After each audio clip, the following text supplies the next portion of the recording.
안녕하세요. おはようございます。 오늘 15번째 강의의 제목은 그리스도와 하나 되는 복음에 대해서 말씀드릴 거예요. 今日はですね、15日目になります。キリストと一つとなるこの福音について共に分かち合います。 하나님께서 자기 아들을 우리에게 보내주셔서 우리를 구원하시는 이 영원한 복음은 우리를 어떻게 회복시켜 주는지를 알게 될 것입니다. 御子イエス・キリストを私たちに使わせてくださる神様の憐れみ、これはですね、主が私たちをいかにして回復されるかを示しています。 근데 오늘 본 강의에 들어가기 전에 단톡방에 올라오는 질문과 또 상담을 통해서 받은 이런 질문에 대한 대답을 좀 보내드리도록 하겠습니다. 今日はですね、この話を皆様にお伝えする前に、この LINE グループを通して皆様が、問い合わせ、ご質問、ご相談をいただいておりますので、それと関連してですね、少しお話をさせていただきます。 여러분 첫날부터 이 세미나에 참여하면서 일과표에 따라 생활하면서 이 복음을 받고 계시는 분들에게는 많은 변화가 오고 있다고 생각합니다. 初日からですね、皆様にお知らせしました日課表に従って、そしてそれを実行しておられる方にはですね、神様のたくさんの恵みがもう皆様の上にですね、望んでいると思います。 만약에 어떤 변화도 경험하지 못하고 있다면 내가 뭔가를 잘못하고 있는 것이에요. もしですね、全然変化がないとするならば、そこにはですね、この進め方において少し問題があるのかもしれません。 그리고 어제부터 또 우리 세미나에 들어와서 이 금식에 들어가신 분이 계십니다. まだ昨日からこのセミナーに参加されてですね、昨日から断食を始められた方もいます。 일과표에 따라서 금식을 하겠지만 단순하게 밥을 안 먹는 단식이 아닙니다. 日課表にですね、従って断食を進めていかれるんだと思うんですけども、これは何度も申し上げていますように、単純に食事を断つということを意味するものではありません。 주님께서 수고하고 무거운 짐진 자들아 다 내게로 오라 내가 너희를 쉬게 하리라는 그분의 초청에 응하는 것입니다.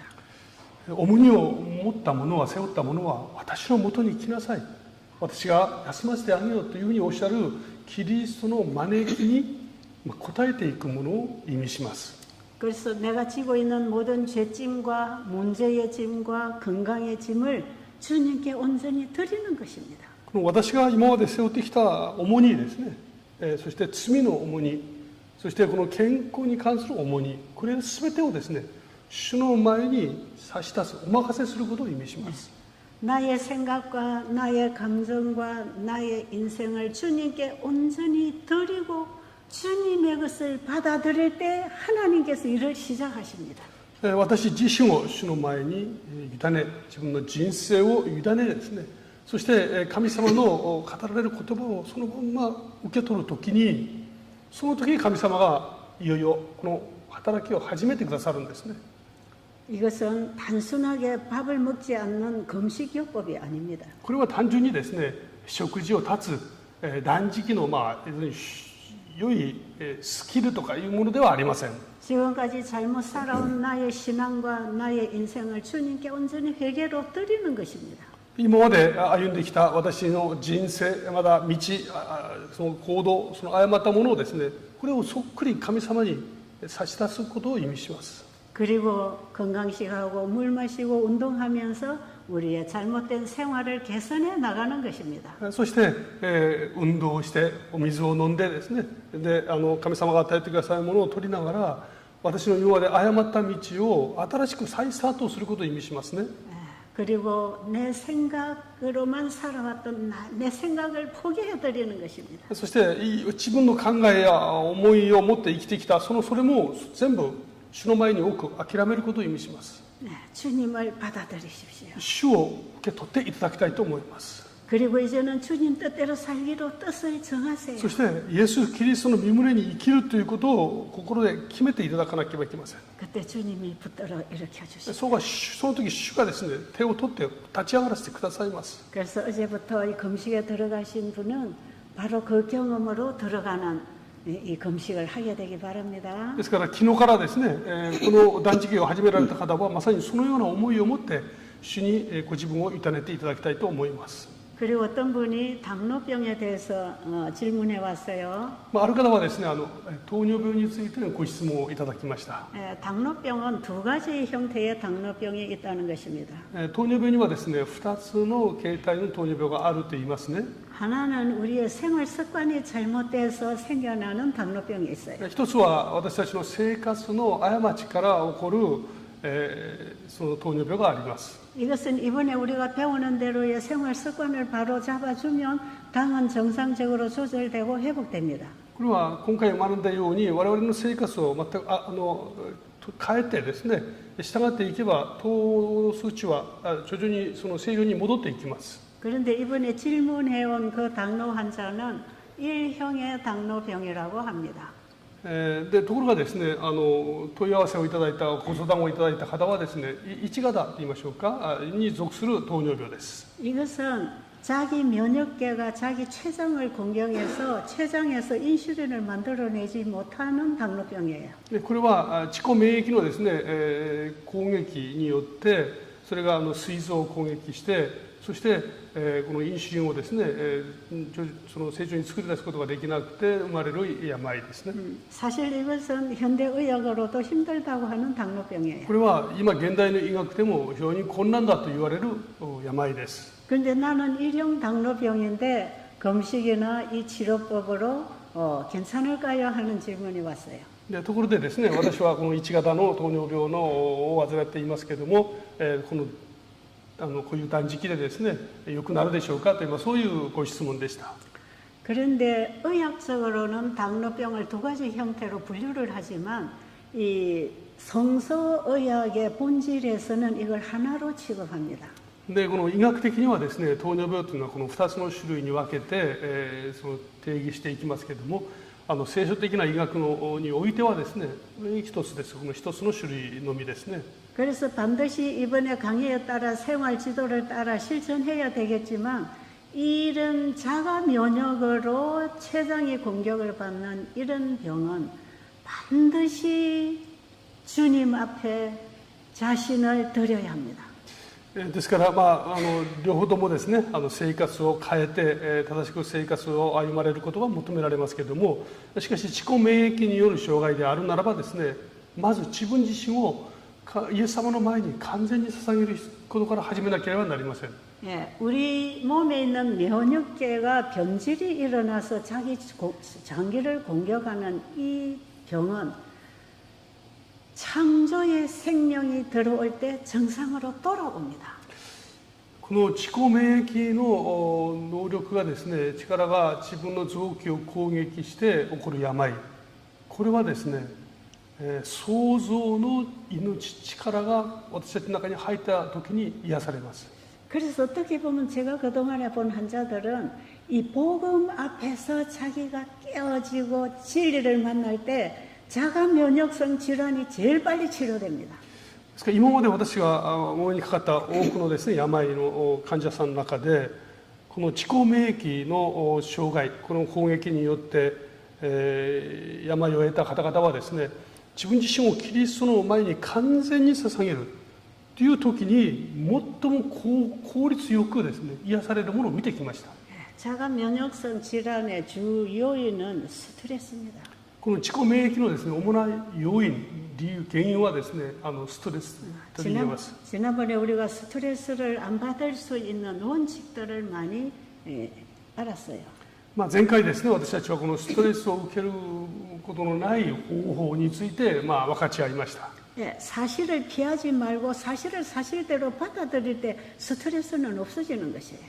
この事実ですね、ある事実とこれをです、事実をありのまま受け取るという姿勢ですね、それによって私たちはこのストレス、今までストレスがあったものがストレスじゃなくなることを経験しますね。 그리고 우리 인체 기관이 정상적으로 활동하는데 방해를 받는 것이 우리 몸에 쌓인 노폐물입니다. そして私たちが普段の生活の中で正しく歩むことができない、臓器の中いろんな障害が起こることの一つの原因はですね、体に中に溜まってきますこの老廃物ですね。 그러기 때문에 한 일주일 정도 과일식을 해주면 우리 몸의 노폐물은 닦여져 나가고 몸의 정상적인 세포가 살아나기 시작합니다. ですから1週間ほど断食をしますと体の中に溜まっています老廃物が全部出て掃除されますね。ですから体は当然休みながら正常に戻ってきます。 그래서 이 환자가 일주일간 과일 금식을 해도 되겠는가 하는 부분은 하면은 좋다고 말씀드리고 싶습니다. ですからこの果物断食ですね、そういうのをしたらいいでしょうかというご質問に対してはそれはどうぞそれは良いと思いますと申し上げます。 그리고 이분은 다리가 저리고 아파서 스스로 걸을 수 없어서 도움을 요청해서 걷고 있다고 합니다. そしてなかなか足が痛くてですね、自由に歩くことができないというような意見をいただきました。 근데 이것은 혈중의 당도가 높아서 이게 혈관들이 막혀서 합병증이 온 것이에요. これは血管の中にですね、血液の流れが糖が高くて、流れが悪い、ですからそれによる合併症が起こっている症状ですね。 그렇기 때문에 이번에 이 세미나에서 들은 대로 그대로 믿음으로 실천을 해나갈 때 혈관이 뚫리기 때문에 이 합병증도 사라지게 됩니다. ですから今回ですね、皆様にお伝えした通りに忠実にそれを実行していかれれば、この血液流れが良くなっていって血管の流れがですね、良くなりますので合併症も薄れていきますね。だからそういう症状もなくなっていきます。 네, 이 질문을 주신 분은 오늘 강의를 잘 이해를 하시고 믿음으로 실천해 보시기 바랍니다. この質問をくださった方はですね、信仰を持ってよく実践していただきたいと思います。 그리고 당뇨 환자들이 당 조절을 하기 위해서는 먹는 것만큼 써야 됩니다. そしてこの糖尿病の患者の皆様はですね、糖を消化していかなければなりません。ですから取った分だけ必ず体を動かさなければならないですね。 그래서 식사를 하고 나면은 적어도 1시간 이상은 걷고 운동을 해야 됩니다. ですから食事をした後はですね、少なくとも1時間歩いたり活動する必要があります。 그리고 일형성 이 당뇨 환자는 이 혈당이 아주 오르고 내리고가 심합니다. そしてこの1型の糖尿の方々はですね、この数値、血糖の数値が高くなったり低くなったりするのがこの幅が非常に大きいですね。 왜냐하면 인슐린이 안 나오기 때문에 먹는 대로 쭉 올라갔다가 저혈당으로 떨어집니다. でそれはインシュリンが出ませんから、食べた分だけですね血糖値が上がってその後まだぐっと下がっていくわけです。 그렇기 때문에 반드시 당 체크를 하면서 인슐린을 써야 됩니다. ですから必ずですねこの糖の数値をチェックしながらそれに合わせてインシュリンを使う必要があります。 그런데 과일 단식에 들어가면 대부분 혈당 조절이 되기 때문에 인슐린을 사용 안 해도 됩니다. ところがほとんどの場合ですね、果物断食をしますとこの血糖の調整が血糖値の調整ができますからインシュリンを使わなくてもいいんですね。 과일 금식이나 소식으로 건강식을 할 때에 평상시처럼 인슐린을 사용하면 대부분 저혈당으로 떨어집니다. 果物食とかですね小食おかゆとか召し上がった時は、そういう方がこのインシュリンを使いますとですね血糖値がぐっと下がってしまいます。 어느 정도 체장이 살아나는 기간까지는 아주 이거 주의해서 당 조절을 스스로 해 나가야 됩니다. ですからこの膵臓の機能がですね回復するまでの一定の期間はですねとても注意しながらこの糖の数値を調節していかなければなりません。 그리고 또 한 분의 질문은 이런 것입니다. そしてもう一人別の方のご質問がありました。 23년 동안 관절염을 앓고 있는 환자예요. 23年間ですね関節炎を患っておられる方です。 내가 금방 뭔 병주였나요? 관절염? 관절염. 관절의 염증을 제거하기 위해서 계속 약을 먹으면서 위가 굉장히 나빠진 사람이에요. そしてこの関節のですね痛みを取るために長い間薬を飲んで胃を痛めてしまった方です。 물론 이분이 평상시에 과식을 해서 위장이 고장이 나기도 했지만 이거는 일정한 기간 음식 조절하면 회복됩니다. もちろんですね過食をするとこの臓器っていうのはですねそれだけ痛めつけられますからそれは大変ですけれどもしかしこれはですね一定期間食事の調整をすれば戻ります。 그런데 이 관절염 약을 쓰고 있는 동안에는 위장 치료가 불가능합니다. ところがこの関節の薬を使っている間はですね胃腸の回復というのはほとんど不可能です。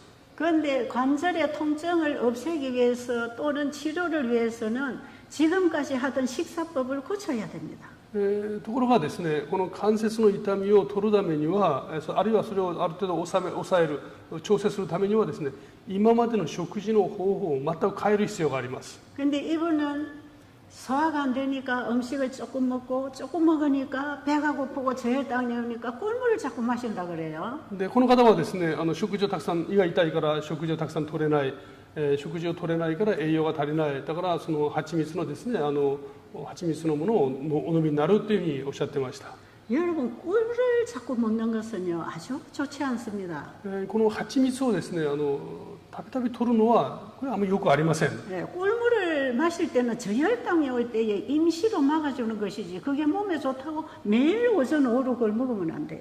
この蜂蜜はですね血糖値が下がっていて下がった血糖値を上げるための一時的なものであってですねそれを常時飲むことはこれは良くないですね。 네, 이런 분도 이 과일식에 들어갈 때 염증이 치료가 됩니다. こういう方もですね果物食を始められる時にこの炎症などがですね良くなっていきます。 그리고 외부에서 항생제를 쓰지 않아도 우리가 먹는 건강식을 통해서 우리 몸 안에서 강한 항생 물질을 만들었습니다.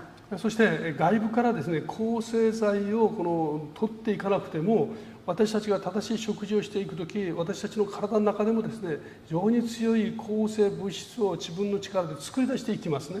우리가 먹고 소화시킨 나머지를 미생물들이 먹어서 나오는 물질 중에 가장 강력한 항생제를 만들어냅니다. 私たちがこの食べてですね残ったものを私たちの体の中にあります微生物がですねそれを全部分解していきますね。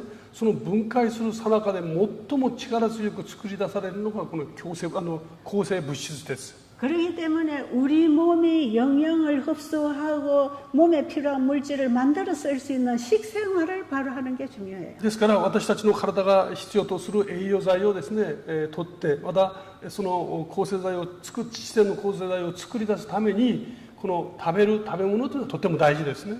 그래서 이번에 우리가 배운 건강식 음식을 잘 만들어서 아주 오래오래 씹으면서 소식으로 해서 바른 식사법을 실천해야 돼요. ですから今回ですねこのセミナーの期間中にですねまだ皆様に十分この提供はできておりませんけどもここで学ぶ健康食ですねこの健康食をちゃんとよく噛んで召し上がることを通して体作りをしていくことがとても大事です。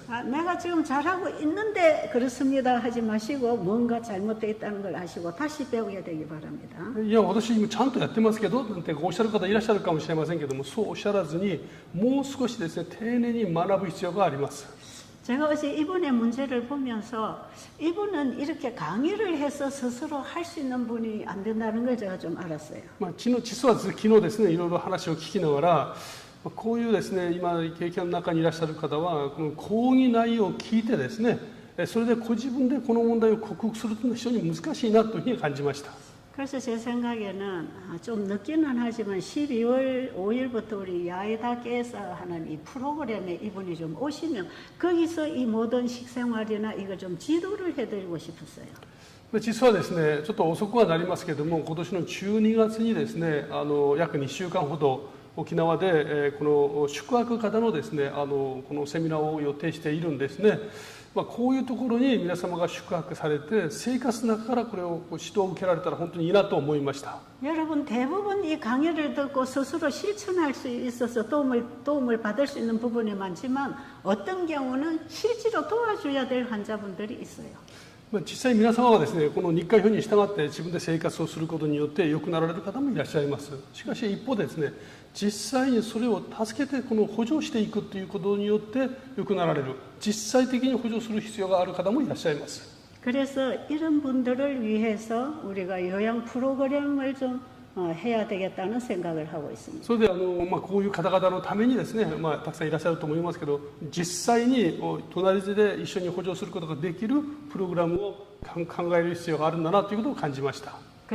그리고 일본 땅에서 이런 의료 선교 사업을 하기를 원하시는 분들도 실제로 배우는 프로그램에 와서 좀 배워서 이웃에게 봉사하면 좋을 것 같습니다. で日本でもですね、こういう種類のですね奉仕を制してみたいという方はですね、これは伝道が目的ですけれども、こういうふうに伝道したいという思う方はですね、ここに参加されて実際に学んでいただくことができればいいなと思います。 네, 이번 12월에 있는 그 요양 프로그램에서는 특별히 의료 선교를 하실 분들에게 좀 상세한 지도를 해드리려고 합니다.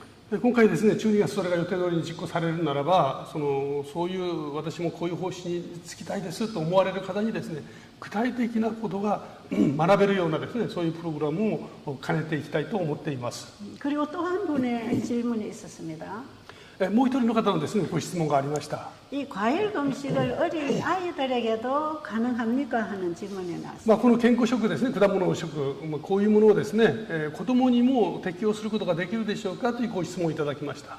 적어도 아이들이 초등학교 이상 되면은 할 수 있습니다. もちろんですね、少なくても小学校に通っている子供以上であればですね、もちろんこれは適用できます。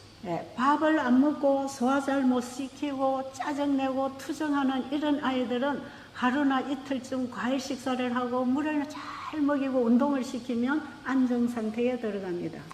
落ち着きがなくてですね、暴れたりですね、そういうなかなかそういう困難な子どもはですね、少なくとも1日2日果物断食をさせて休ませればですね、落ち着いてきます。 그리고 너무 오랜 기간은 하지 마시고 하루 이틀 3일 안에 끝내야 됩니다. そしてあまり長い期間進めるのは望ましくありません。1日2日3日ぐらいですね、進むのがいいですね。 네, 성장기에 있는 아이들은 영양 공급을 잘해야 되기 때문에 길게 하면 곤란합니다. この成長期の子どもたちにはですね、それに必要な十分な栄養を供給していかなければなりませんから、長い期間は望ましくありません。 예, 또 나이가 80 이상 이런 노인들에게도 길게 하는 것은 위험합니다. そして80以上ですね、お年を召した方にもですね、長くするのはこれよくありません。 그러나 적당한 기간 잘 해주면 대단히 도움을 받습니다. しかしこの適切な期間ですね、これを上手に用いればとっても大きな助けとなります。 그리고 어린 아이들에게도 이런 건강식을 할 수 있습니까? 이런 질문도 있어요. 子どもたちにもですね、こんな健康食を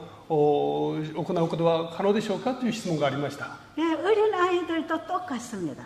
子どもたちも全く同じです。 근데 이유식을 하는 아이들에게는 우리가 먹는 건강식을 한두 가지만 이렇게 보태서 갈아서 먹이면 되겠어요. ところがですね、この離乳食をしている子どもたちにはですね、私たちがこういう今申し上げているような食事をですね、よく粉にしてミキサーにかけてですね、それを加えればいいと思いますね。 그리고 정상으로 씹어서 먹을 수 있는 자녀들은 어른이 이렇게 건강식 하는 거 똑같은 음식으로 먹이세요. 自分で噛んでですね、消化して食べることができる子どもには大人と全く同じですね、健康食を用意して食べさせたらいいです。 우리의 식생활이 잘못되는 가운데 10년, 20년, 30년 살아가면서 이 몸이 변질되고 병을 내놓는 거예요. 私たちの食事ですね、10年食べ、20年食べ、30年ですね、間違った食事をすることによって体が徐々に壊れていきますね。 그렇기 때문에 어려서부터 건강식으로 이 체질을 튼튼하게 만드는 건 대단히 중요합니다. ですからこの子供の時からですね、健康食を通して体の体質を上手に作っていくことはとても重要です。 네, 이렇게 건강식으로 잘 아이들을 키우면 아토피나 이런 피부병을 면할 수 있고 감기에도 상당히 면역이 생기기 때문에 강합니다. このようなですね、食事をちゃんと子供の時からこの習慣させますとですね、アトピーや皮膚病、そういうものにですね、かかることがない、風邪にもですね、とても強い子供になっていきます。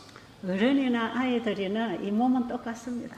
大人も子供もですね、体は同じです。 그러나 적용시키는 방법이 조금씩 다를 뿐이에요. しかし適用する方法はですね、もちろんそれぞれ少しずつ違います。 원리적으로는 똑같습니다. 原理においては全く同じですね。 그리고 어떤 부모님의 질문은 우리 아이가 이 견과류에 대해서 알러지 반응을 심하게 일으킨다 그래요.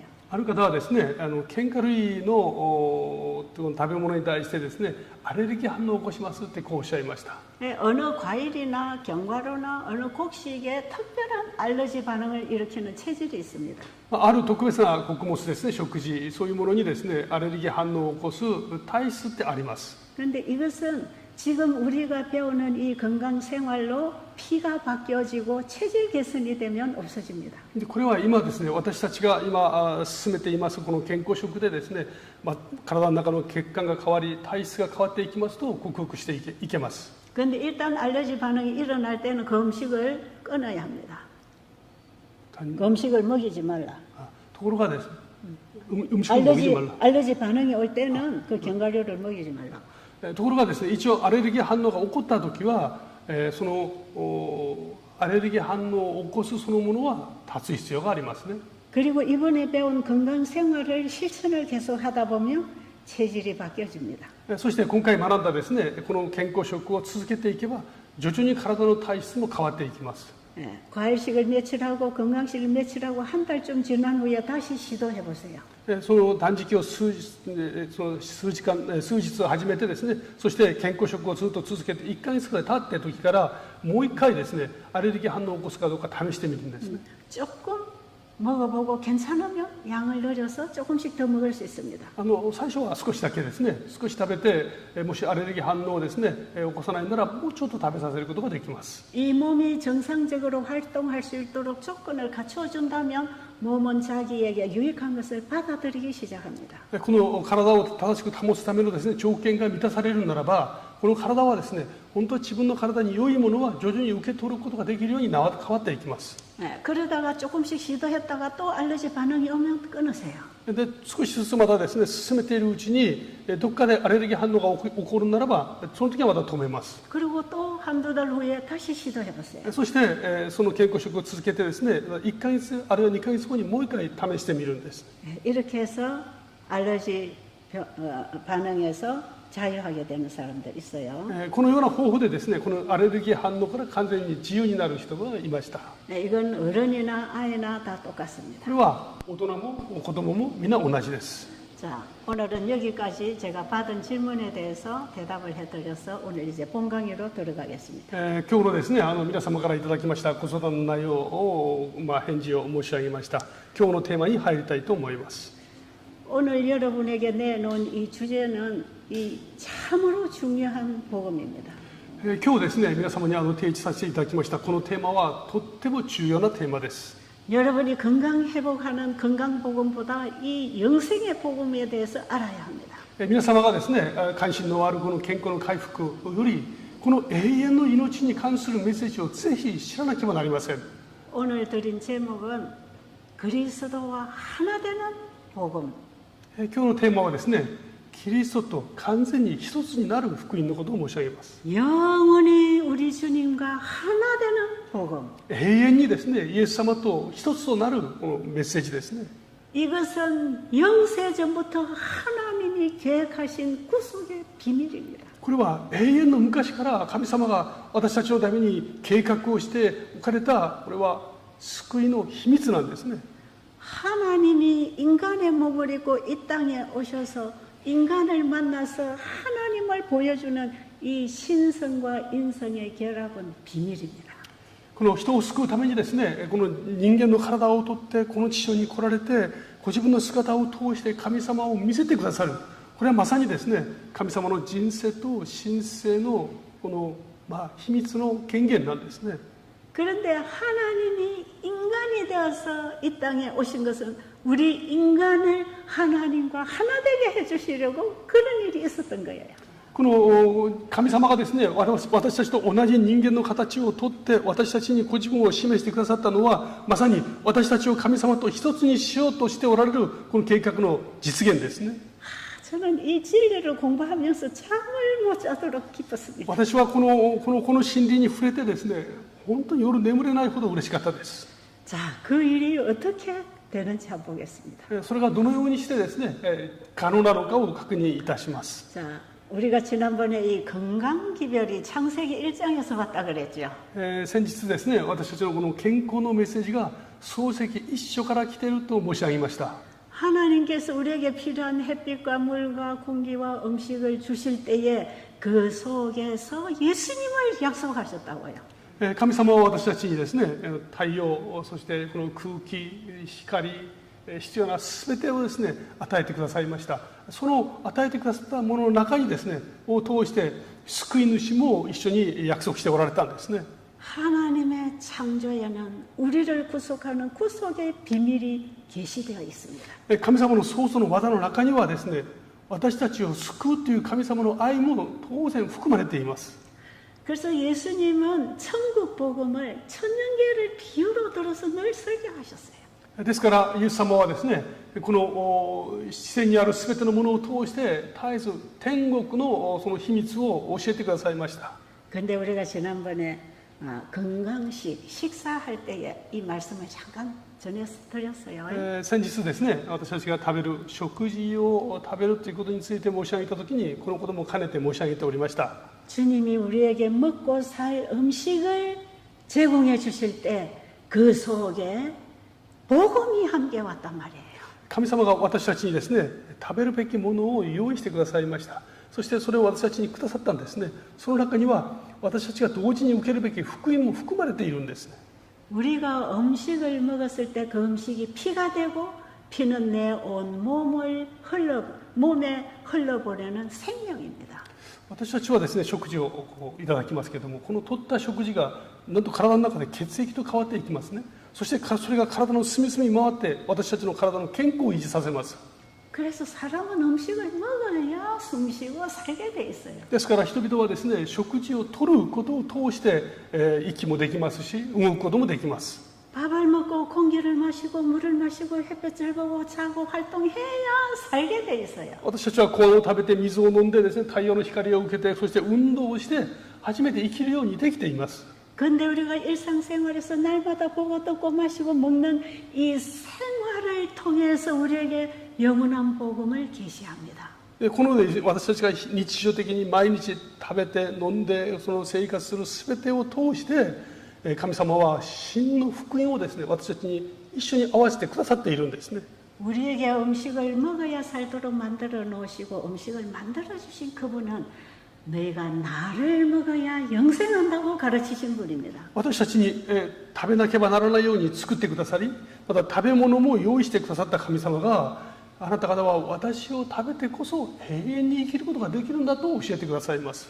우리가 건강 음식을 먹었을 때 깨끗한 피가 만들어져서 나를 살게 하는 것처럼 예수님을 먹었을 때에 영생의 삶을 살게 되어 있습니다. 私たちがこの美味しい食事を食べた時にですね、きれいな体の血液を作って生きることができるように、私たちがイエス様を取ってこそ永遠に生きるようになっているんですね。 그래서 우리가 먹는 음식이 바로 나를 만들어갑니다. 私たちが日々食べる食事がですね、私自身を作っていきます。 우리가 어떤 음식을 먹는 나에 따라서 피가 만들어지고 나의 골격과 피부와 내 살이 만들어지는 거예요. 私が何を食べるかによってですね、この食べ物によって私たちのこの肉や骨や骨格とですね、私自身が出来上がっていきます。 그런데 예수님께서는 최초의 아담과 하와를 창조하실 때에 창세기 2장 23절에서 이 복음을 계시합니다. 最初ですね、神様は、ご自分に似せて最初の人間アダムを作られましたね。そして、その妻を作られるわけですけれども、創世記2章23節を見ますと記録されている言葉はですね、まさにこの福音がその言葉の中に含まれています。 창세기 2장 23절을 한글과 함께 읽어드리겠습니다. 創世記2章23節ですね、韓国語と日本語でちょっとお読みいたしますね。아담이 가로되 이는 내 뼈 중에 뼈요 살 중에 살이라 이것을 남자에게서 취하였은즉 여자라 칭하리라 하니라.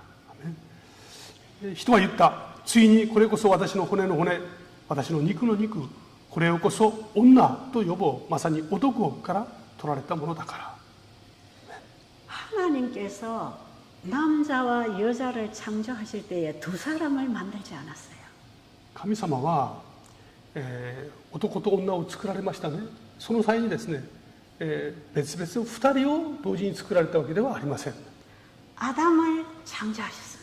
最初はアダムをお作りになりました。 하나님의 형상을 따라 사람을 창조했습니다.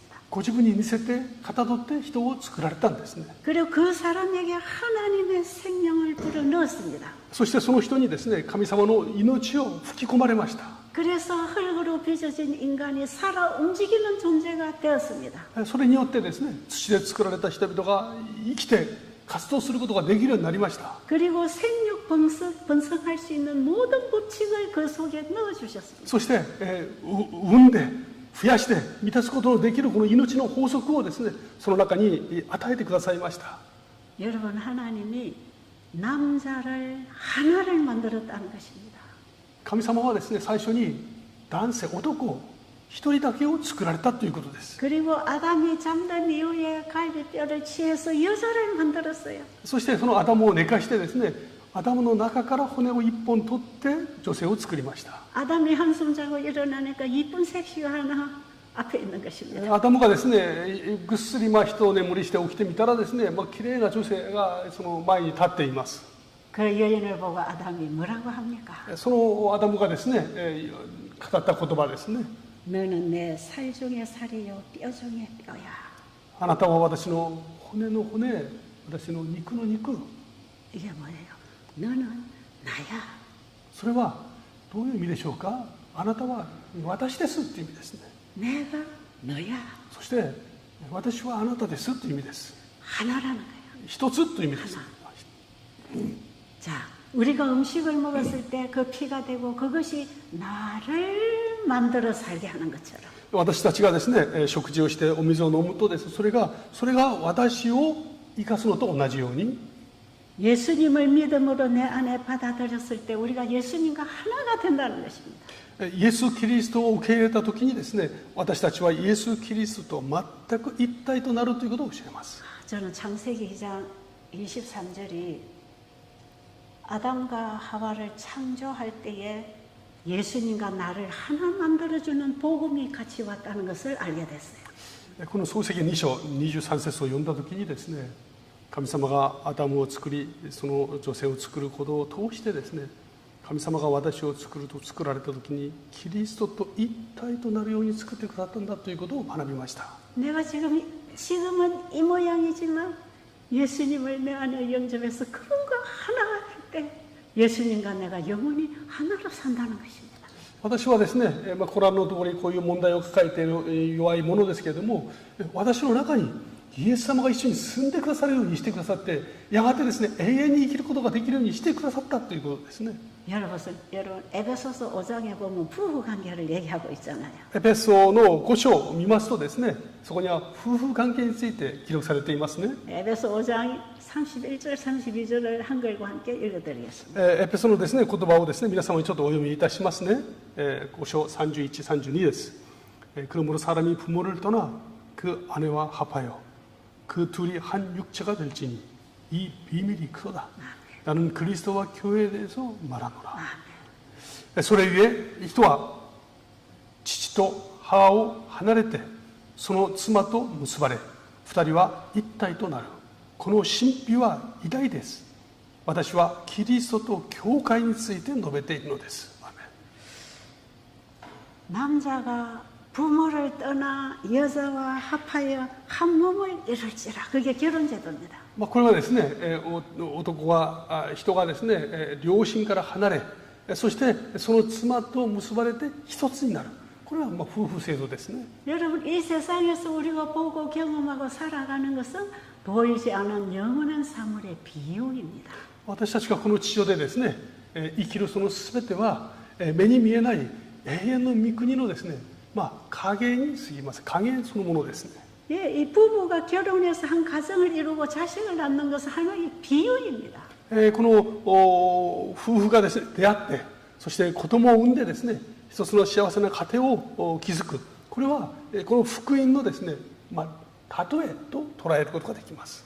남자는 여자를 만나서 가정을 이루려면 부모를 떠나야 된다는 거예요. 夫はですね、妻に出会って一つの家庭を作ろうと思うならばですね、親から離れるべきですね。 그래서 여러분 어머니 아버지들은 자식을 낳아서 결혼을 시키면 그때도 내 자식이 하고 붙들지 마시기 で 바랍니다. すから親はですね、子供が結婚してですね、家庭を築いたならば、それいまだに私のものだなんていうようなものはですね、やめるべきです。 한 가정에 가장이 되도록 잘 보내줘야 합니다. 一つの家庭のですね、長としてその役割をちゃんと担うことができるように送り出す必要があります。 그런데 부모들이 이 일을 잘못해서 아들과 며느리 사이에 불화가 생기는 거예요. ところが親はですね、大体このことに苦手な方が多くてですね、子やあるいはその嫁の間でいろんな問題が生じることがあります。 그리고 고부 간에 갈등이 생기는 거예요. そして嫁姑の関係のですね、問題はよくありますね。 우리는 사실을 사실로 인정하고 받아들일 줄 알아야 합니다. 私たちはですね、あるべきことをちゃんと受け入れ、それを認めることが大事です。 여러분 예수님은 우리를 한 아내로 맞이해서 영원히 함께 살기 위하여 아버지를 떠나 우리를 찾아 오신 분입니다. イエス・キリストはですね、私たちを花嫁として受け入れるべくですね、父なる神様から離れて、そして私たちのところに来てくださった方ですね。 예수님은 우리를 신부로 맞이하기 위하여 하늘 궁전을 떠나 우리와 같은 몸을 입고 이 땅에 오신 하나님이십니다. 私たちをそのご自分のですね、傷のない花嫁として迎え入れるべくですね、天の栄光を捨てて、この地上に私たちと同じ人間となって来られた方ですね。 그리고 우리에게 내가 네 남편이야. そして私はあなたの夫ですとおっしゃいます。 나하고 함께 살자. 私と一緒に住もうとおっしゃいます。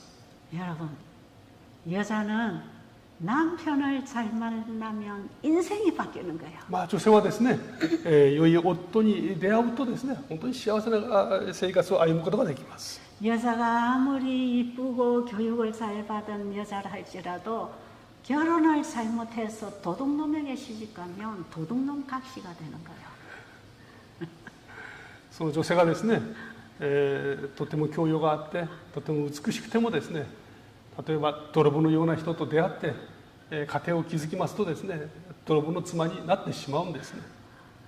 그리고 여자가 어떻게 시집을 잘 갔더니 남편이 능력이 있어서 대통령이 되면 영부인 자리에 앉는 것이에요. そしてその妻がですね、ある人と結婚していたら、その人がですね、なんと国の指導者になるならばですよ、その指導者の妻になるわけです。 그리고 여인이 하나님의 은혜를 받아 목사님에게 시집가면 목사님 사모님이 되는 것이에요. そして神様の導きによってですね、牧師と結婚すると牧師の妻になります。 내 남편이 어떤 사람이냐에 따라서 그 자리가 내 자리가 되는 것입니다. つまり私の夫がどういう人かによってですね、その場所が私のいるべき場所となるんですね。 그런데 우주를 창조하신 하늘의 대왕이신 그분이 나와 결혼하려고 이 땅에 나와 같은 몸을 입고 오셨답니다. ところが全宇宙を作られたこの天地の作り主、創造主なる神様がですね、私たちを嫁として捉えるべくこの地上に来て私と同じような立場を取ってくださいました。 이게 어떻게 가능했는지 다음 시간부터 얘기해 드릴 거예요. これがどうして可能なのかですね、まだ次回ですね、皆様に申し上げるつもりでおります。 그래서 사도 바울도 복음을 전할 때 내가 너를 한 남편에게 아내로서 중매한다 그랬잖아요. だからパウロもですね、この福音を受け取るときですね、私はあなたを救い主のお嫁さんとして紹介しますとおっしゃるわけです。 시편에도 보면 그분은 나의 남편이라고 말씀하십니다. この支援の言葉を見ますとですね、あの方は私の夫ですと紹介します。 나는 네 남편이야. 主は私はあなたの夫ですとおっしゃいます。 여러분 여인들이 남편을 잘못 만나면 자기의 완전한 인생이 망가지는 것이에요. この女性はですね、間違った夫に出会いますと人生が壊れてしまうことありますね。 그러나 이 세상 남편을 잘못 만나 인생이 불행했다 할지라도 たとえですね、この人生の中で思うようなその夫婦関係を築くことができなかった方がいたとしてもです。 하늘로부터 우리 아버지가 보내주신 진짜 남편을 만나게 되면 우리는 팔자를 고칩니다. 神様がですね、使わせてくださいました私たちの人生における正しい本当の夫に出会うならばですね、私たちの人生はそれから全く変わっていきます。 저는 그 예수님 만나고 바뀌었습니다. 私はそのイエス様に出会ってですね、私は変わりました。 제가 이 땅에 태어나서 그 예수님을 나의 주인으로 영접한 것보다 더 좋은 일은 아무것도 없습니다. 私がこの地上においてですね、生きている間にイエス・キリストを私の人生のこの夫として迎え入れたことに勝ることは全くありません。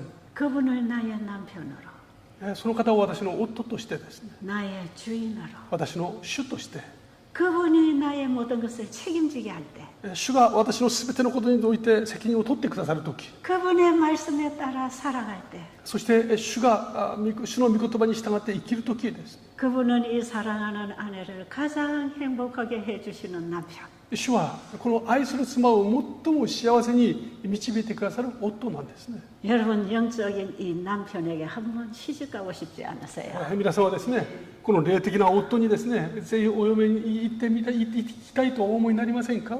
저는 여러분에게 그 남편 소개해드리려고 중매꾼으로 왔습니다. 私はですね、その方を皆様のですね、夫としてご紹介したいすべく仲人として参りました。 근데 여러분과 예수님이 이 결혼관계 성립시키려면 제가 중매를 잘해야 되잖아요. でこの関係をですね、ちゃんとこの成立できるようにするためにはですね、私は正しく紹介する役割を担わなきゃいけませんね。 제가 만약에 중매를 잘못하면 여러분은 예수님에게 매력을 느끼지 못할 것이라. もし私がですね、イエス様をちゃんとこの仲人としてイエス様をちゃんと紹介できないならば、皆様はもしかしたらイエス様にあまり魅力を感じないかもしれません。 그래서 제가 예수님을 잘 알아야 이분을 잘 소개할 거기 때문에 제가 성경 공부를 깊이 하는 것입니다. ですから皆様にですね、イエス様を正しく本当にイエス様を紹介しなければなりませんから、聖書をですね、深く学んでいるんですね。 제가 몇 사람 중매를 해봤어요.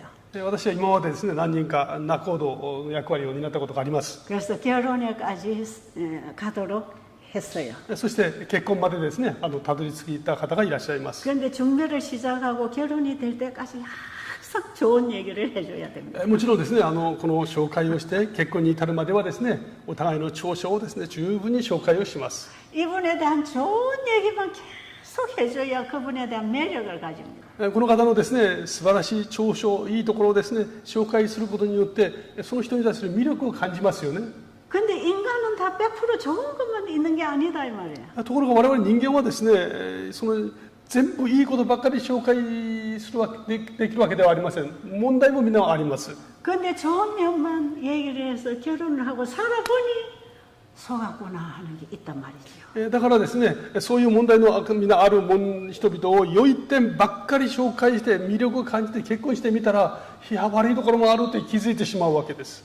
그래서 제가 중매한 한 가정이 이혼을 했어요. それで私が紹介した一つの家庭がですね、もう破綻して離婚してしまいました。 아, 제가 그 모습을 얼마나 마음이 아프고 후회했는지 말이에요. その時私はですね、それを見て本当に心苦しくなってですね、もう後悔をしました。 그 이후로 저는 절대로 사람을 사람에게 중매하지 말아야지. その以降で、それ以降は、ね、私は絶対ですね、人を人に紹介することはもうしません。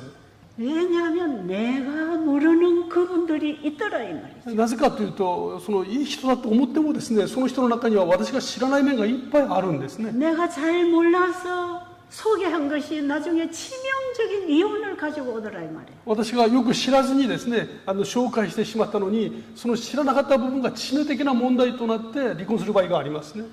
이 중매를 할 때는 제가 예수님을 잘 모를 때 30대에 그렇게 했어요.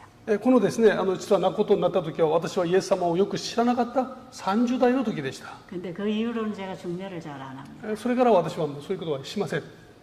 아무리 좋은 것만 얘기해도 또 좋은 것만 나오는 예수님 외에는 중매 안 하기로 했어요. この良いところをですね、いっぱい述べても なおさらにですね、良いところがいっぱいある方、イエス様以外には私は誰も紹介をしません。 근데 제가 여러분에게 소개하는 이 예수님은 제가 소개해 드리는 것보다 훨씬 좋은 분입니다. ところが私が皆様に紹介するこのイエス様はですね、私が知っているイエス様よりはるかに素晴らしいお方です。 그분은 우리를 하늘에 데리고 가서 그분의 왕궁에서 나와 함께 영원히 살 남편입니다. この方はですね、私たちを御国に連れていて、そのイエス・キリストの王国において永遠に住んでくださる方です。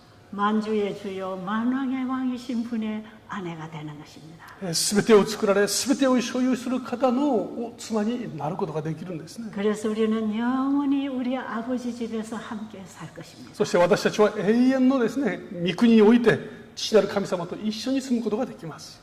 여러분, 우리가 예수님과 하나가 된다는 것은 어떻게 되는 것일까요? 私たちがイエス様と一つになるということはどうしてそれができるでしょうか。 여러분, 그냥 교회를 열심히 다니면서 1년, 2년, 30년 죽을 때까지 교회 열심히 다니면 될까요?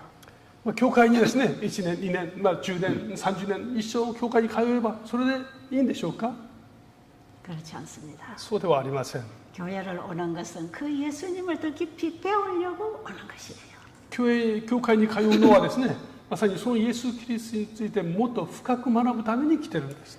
우리는 그분하고 결혼이 하고 싶어져야 됩니다. 私たちはまずですね、イエス様と結婚したいという思いを心から強く持つ必要があります。 그래서 내 모든 운명을 이분에게 맡길 수 있는 분인지 알아봐야 됩니다. そして私の全人生をですね、全部委ねることができる方なのかどうかをですね、知る必要があります。 그래서 우리는 예수님에 관해서 연구해야 합니다. ですから私たちはイエス様について研究する必要がありますね。 말씀을 연구해야 합니다. 御言葉を開いてですね、研究します。 하나님의 말씀 속에 예수님이 기록되어 있습니다. この御言葉の中にですね、イエス様が描かれているんですね。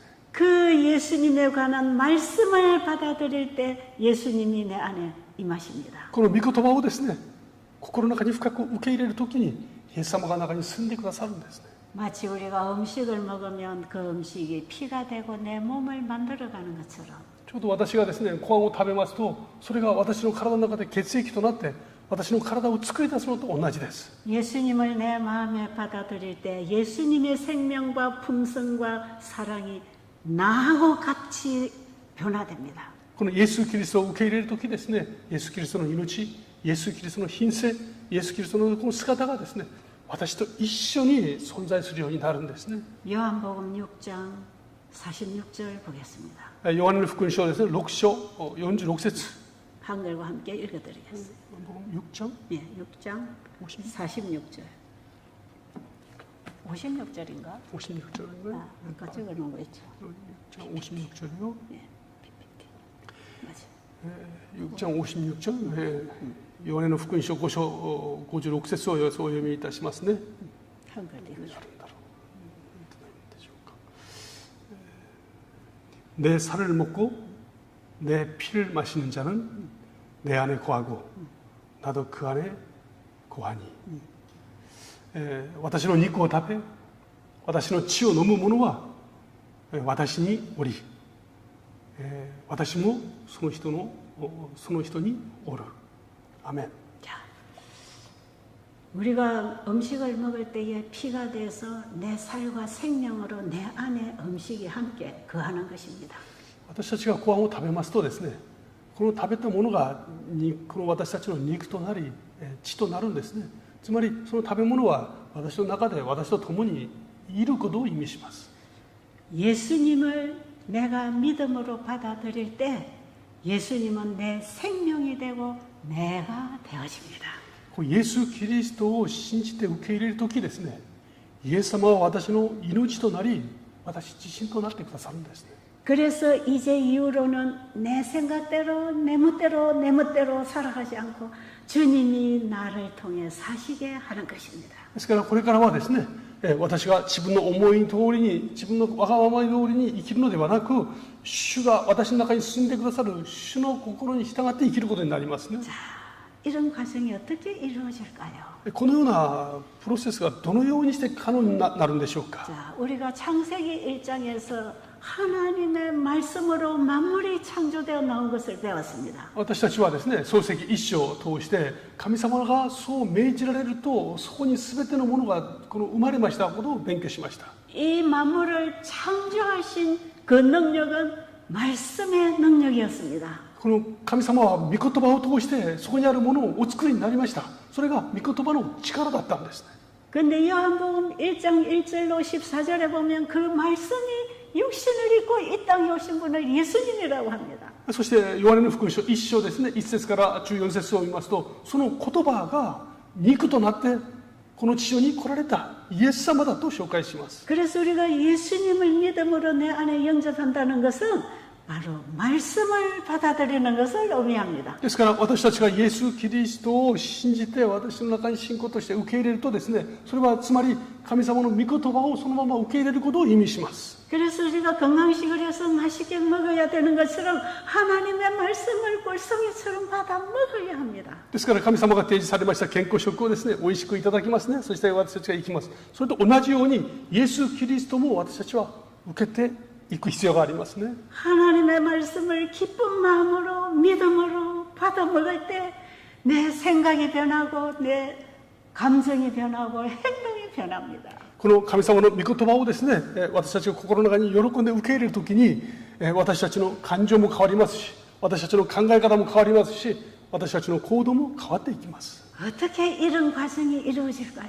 どうしてこれが可能になるんでしょうか。 여러분 우리가 음식을 먹는데 어떻게 피가 되고 내 몸이 되는지는 놀라운 과정입니다. 私たちがご飯を食べますと、それがですね、食べたものが単純に血液となって私たちの体そのものになっていきます。これは驚くべき変化ですね。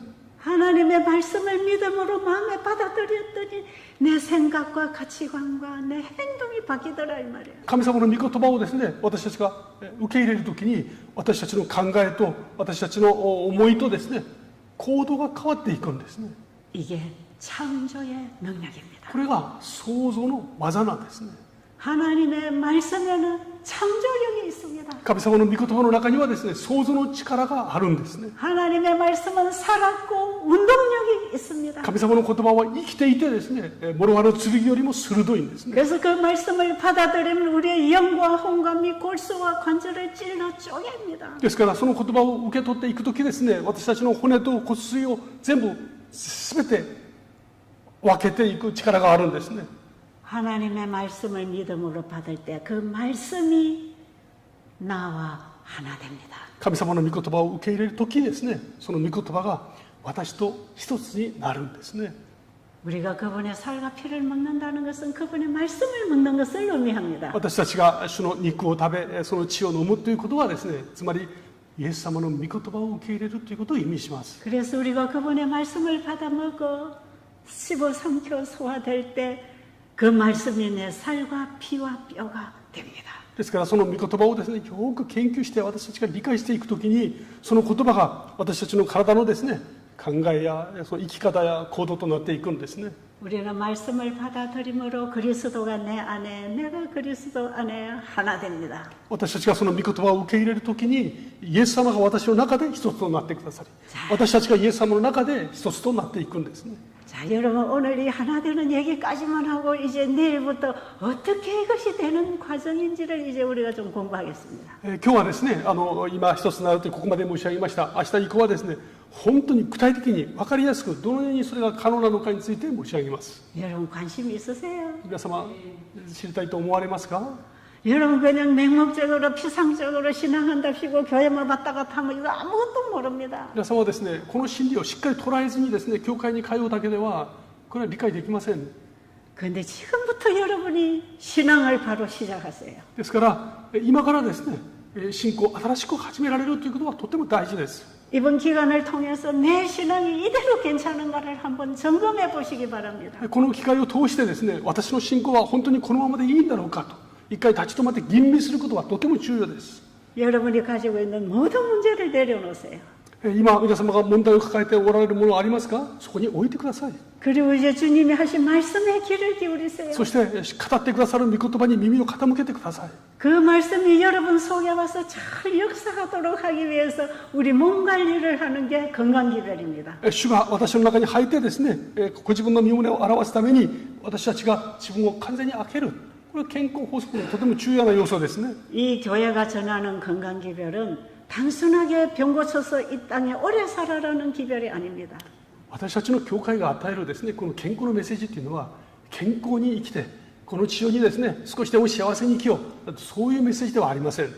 우리의 정신과 몸을 건강하게 만들어서 하나님이 주시는 영적 진리를 받아 먹고 살도록 하기 위해서 주신 건강기별이에요.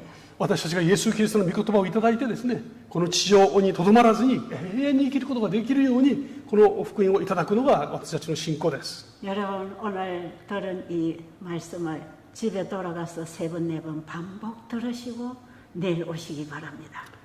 皆様ですね、今日この申し上げたお話をですね、できれば2度も3度も繰り返してよく吟味していただいて、そして明日また来ていただきたいと思います。 저는 이번에 분명히 여러분에게 거듭나는 새로운 변화를 경험하리라 믿습니다. 私は皆様がですね、この旅を通して本当に新しく生まれ変わられるということを経験されると、そう信じています。 예, 오늘은 여기서 마치겠습니다. 今日はここまでにいたします。蔡先生、今日も本当に力強い言葉ありがとうございました。それではですね、一言お祈りをして今日終わりにいたしたいと思います。主なる神様、2000年前あのベツレヘムの馬小屋で生まれたあなた様は私たちのために来られました。私たちはあなた様の前で傷もない汚れのない全くものとして受け入れるべく天の栄光を捨て御座のすべてを捨ててこの地上に来られ、私たちが払うべきものをすべて払い終えてくださいました。両手を開いて私たちを今招いてくださっています。今私たちの必要を知っておられる神様はそれらを超えたはるかに良きものを備えて私たちをあなた様の前に招いてくださっています。神様、私たちは今自分の力では超えることのできないいろんなさまざまな問題を抱えています。あなた様の御前に置くことのできる小さな信仰と勇気を与えてくださいますようお祈りいたします。また皆様がそうされるとき、あなた様の力ある御手を上げ、お一人お一人を祝福し、あなた様にしっかりと出会って主が助けてくださることを十分に体験できますように恵みを与えてください。神様、この期間を祝福くださり、語る先生、そして聞かれる皆様お一人お一人の上にあなた様の恵みが豊かに注がれますように祝福を与えください。イエス様の皆によってお祈りいたします。アーメン。